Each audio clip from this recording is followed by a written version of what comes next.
क्या हो गया? बहुत डिस्टर्ब लग रहे हो। कुछ नहीं, भाभी की वजह से परेशान। क्या अब उन्होंने फिर कुछ कहा है?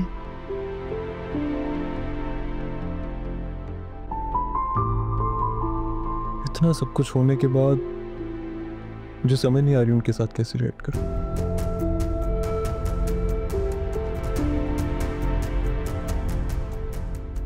जिस तरह उन्होंने तुम्हारे साथ मिसबिहेव किया ना, बात करने को दिल नहीं कर रहा उनसे। अगर तुम भाभी की बात का जवाब नहीं दोगे, उनसे बात नहीं करोगे, तो ये भी तो गलत होगा ना।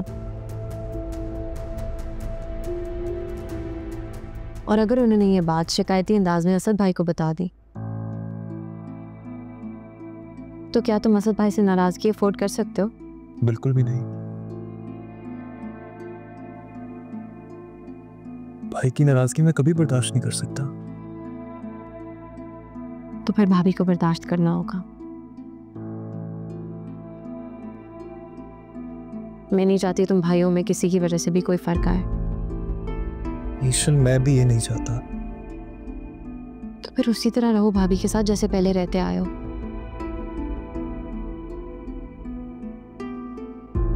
खून के रिश्तों के लिए इन कागजी रिश्तों पर कॉम्प्रोमाइज करना पड़ता है। अरे वाह, किताबी बातें की जा रही हैं। मोहब्बत से तो दिल बहल नहीं रहा आपका। मैंने कहा चलो 2-4 किताबी बातें करके ट्राई कर लूं।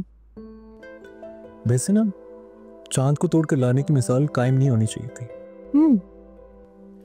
वरना ना तुम लड़कियों को इम्प्रेस करने का मुहावरा भी हाथ से चला जाता। अच्छा। तुम भी गया तो चांद को भी झुटला देती। वेरी फनी है ना? भाभी ने रोक लिया था। क्यों?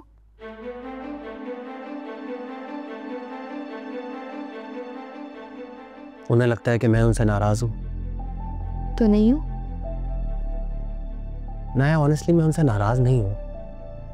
हाँ, उनकी इस हरकत से डिसअपॉइंट जरूर हुआ। उन्हें ऐसा नहीं करना चाहिए था। वो तो बहुत कुछ कर चुके हैं रोहान। जैसे कि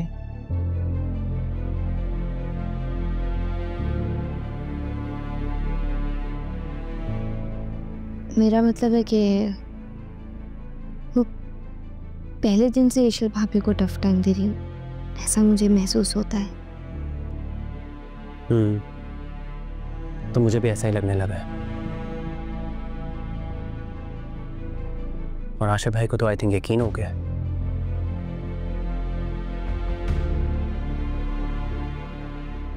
इनाया, आज से पहले उन्होंने कभी भी असद भाई से इस तरह ज़बान दराजी नहीं की।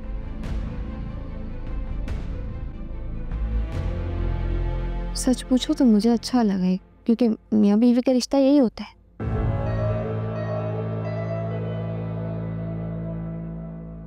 अच्छे वक्त में जितनी मर्जी लड़ाई हो जाए, लेकिन बुरे वक्त में साथ रहना चाहिए।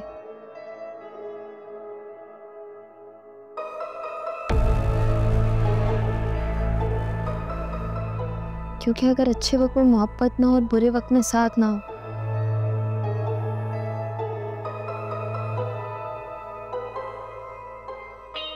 तो रिश्ता निभाया नहीं, घसीटा जाता है।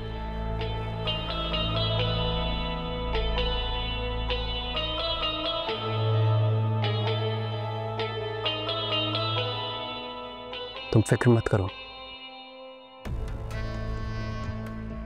अपने हर बुरे वक्त में तुम मुझे अपने साथ खड़ा पाओगे। वादा है मेरा तुमसे। सोच लो, वादा निभा पाओगे? सोच लिया। वादा तोड़ के मरना थोड़ी है। फिर मरने की बात है रोहान। अच्छा सॉरी, आइंदा नहीं करूंगा। रोहान, मेरी बहन का बहुत ख्याल रखना। पहली बार इतनी दूर जा रही है। सबसे पहले तो वहां पहुंचते ही अपनी खैरियत से मुतला करना।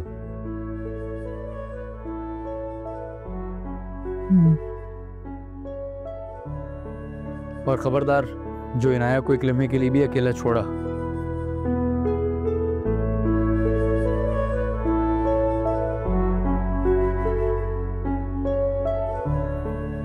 कोई मजाक वजाक नहीं, ख्याल रखना।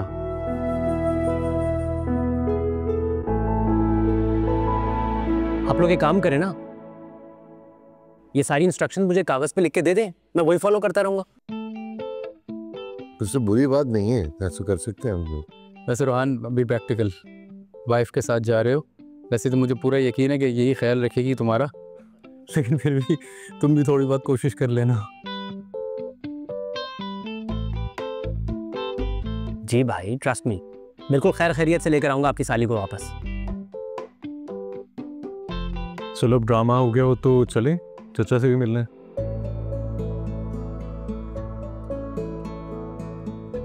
बाबा मैं और ईशल छोड़ कर आते हैं। हाँ बेटा।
खुश लग रही हो? हाँ, वो रोहान और इनाया के पिक्चर्स देख रही थी। आप भी तो हैं उस ग्रुप में, आपने नहीं देखी? दोनों इतने प्यारे लग रहे हैं। नहीं ना, कहाँ टाइम मिला।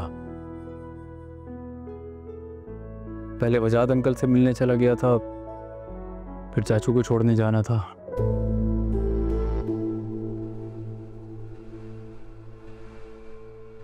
क्यों? वजाद अंकल से मिलने क्यों जाना था? इस्लामाबाद की दूसरी ब्रांच में इन्वेस्ट करना चाहते हैं वो।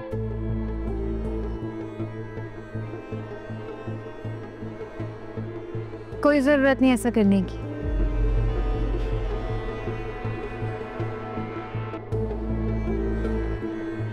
मतलब मुझे नहीं समझ आ रही कि वो क्यों इन्वेस्ट करना चाह रहे हैं। पता नहीं उनके दिलो दिमाग में क्या है। असल मुझे उनके इरादे बिल्कुल अच्छे नहीं लग रहे।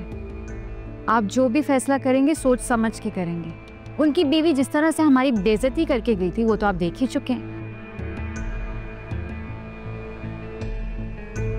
वजाहत अंकल सिर्फ अपनी बेटी के बारे में सोच रहे हैं। ईशल आशिर की पसंद है तो मतलब अब घर कारोबार सब कुछ ईशल के नाम लगा दें हम। अच्छा, बाबा की दवाइयाँ ले आया हूँ मैं।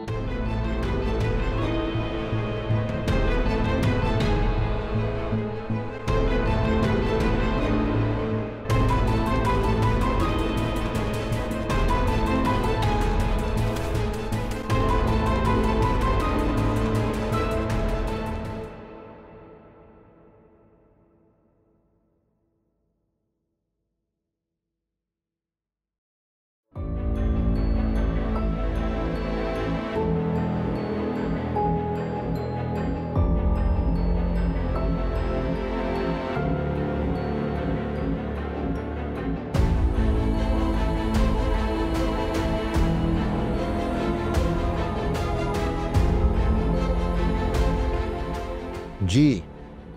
भाई साहब मुझे आपसे ज़रा ज़रूरी बात करनी है। जी आपकी तो हर बात का मान रखना पड़ेगा बहन जी, ईशल की खातिर।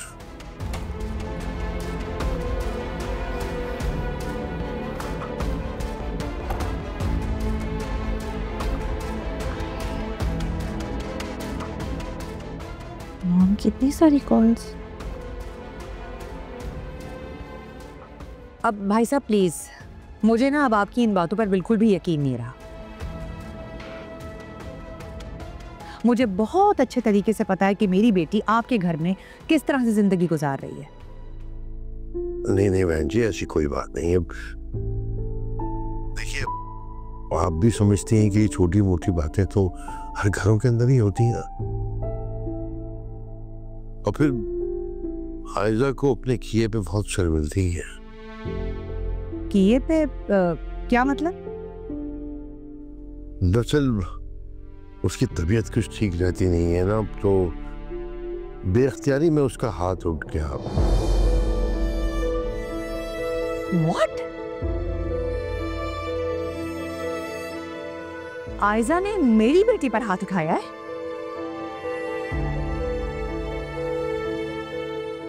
This is too much. ये बहुत हो गया भाई साहब। देखिए मैं अपनी बेटी का घर खराब नहीं करना चाहती, और मुझे इस बात का पूरा यकीन है कि आप भी नहीं चाहते कि आपके बेटे का घर खराब हो। तो इसका सबसे बेहतरीन हल ये है कि मैं ईशल और आशिर को वहां से उठाकर अपने डिफेंस वाले अपार्टमेंट में शिफ्ट करवा दूं। नहीं नहीं बहन जी, ये मुमकिन नहीं है। नहीं नहीं, कोई भी चीज अब नामुमकिन नहीं रही। देखिए अगर आप अपने बेटे का घर खराब नहीं करना चाहते हैं ना भाई साहब, तो आप अपने दिल पर पत्थर रख के ये फैसला कर लीजिए,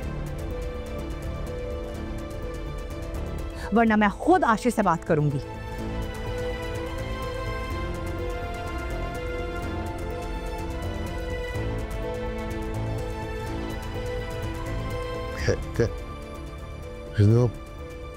तो बड़ा फैसला करना कैसे, देखिए कैसे मुमकिन है?